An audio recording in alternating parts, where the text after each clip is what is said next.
Racing to the 2022 Kentucky Derby, and this time we go to Louisiana, the Fairgrounds, for the 2022 Louisiana Derby. They drew this field early, and it did draw a 9-horse field. Grade 2, $1 million purse, and we do have the winner of the recent Risen Star Stakes as the morning line favorite, and of course that is Epicenter. Let's take a look at this 9-horse field from the Fairgrounds. Silent Power is going to be going up in class. He's got 8 lifetime races, so I'm not sure there's a lot of room for improvement. He is by Strong Mandate, a horse that was trained by D. Wayne Lucas out of a St. Bellotto mare. I think Silent Power is a little bit more speed on the stretch out, drew the rail, and will probably be on the engine a little bit early. One of the more exciting horses in this race is Zozos.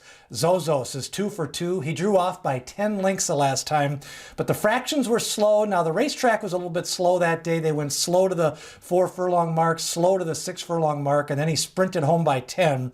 He does have a pedigree that is more sprint. He's by Munnings out of a forestry mare. Florent Giroux rides. Zozos, 8-1 in the morning line. I think he's going to be bet down a little bit below that, but 1 mile and 3/16 in his 3rd lifetime start. That's a tough matchup for Zozos. Now, Call Me Midnight won the Lecomte Stakes. He's been off since then. They decided to rest up. He's got 10 Derby points, but he's not in the race yet, so he's going to have to finish in the top 3 to secure his Kentucky Derby starting spot. Call Me Midnight been working out steadily for trainer Keith DeSormo. Curly Tail took a few races to break his maiden, 6 starts, but he is by Curlin, got a nice route pedigree. He's out of a Warfront mare, so a little bit turfy on that side. Dallas Stewart trains, and you know what that means, a long shot to run in the superfecta for Curly Tail. Kupuna was well meant the last time out, lost to an impressive runner by the name of Cyberknife. Cyberknife drew off by 3 lengths in that race. He's next going to run the Arkansas Derby. Kupuna could be a little bit live here. He's by Hard Spun out of a Malibu Moon mare. He definitely would like a sloppy or off track if it rains on Saturday at the Fairgrounds. Epicenter is the favorite. Joel the Truth Rosario rides. He's won 3 out of his last 4. 3 out of 5 lifetime. He won the Gunrunner Stakes, lost at the wire to Call Me Midnight, and then drew off with a big victory the last time out in the Risen Star, but he had an easy lead in that race, and I think he faces a little bit more speed this time around. Pioneer of Medina went wire to wire in back-to-back races. Todd Pletcher sends him in here. He gets Tyler Gaff Leone, who rides him for the first time. If he's more forwardly placed, he could do well because the fractions could be slower than at 1 mile and 1/16 the last time. And going 1 mile and 3/16, Pioneer of Medina could be strong on the front end. Galt lost his rider and was walked off in the Fountain of Youth. Never really got a chance to run. He was making a little bit of move when the incident occurred. They're going to wheel him back here. He did have a workout on March 18th to get ready for this race. And on the outside, trainer Ken McPeak sends out Rattle N Roll. He was bet down to 5-1 odds on his first start of the year at Gulfstream Park. Again, he was kind of on an inside trip that day.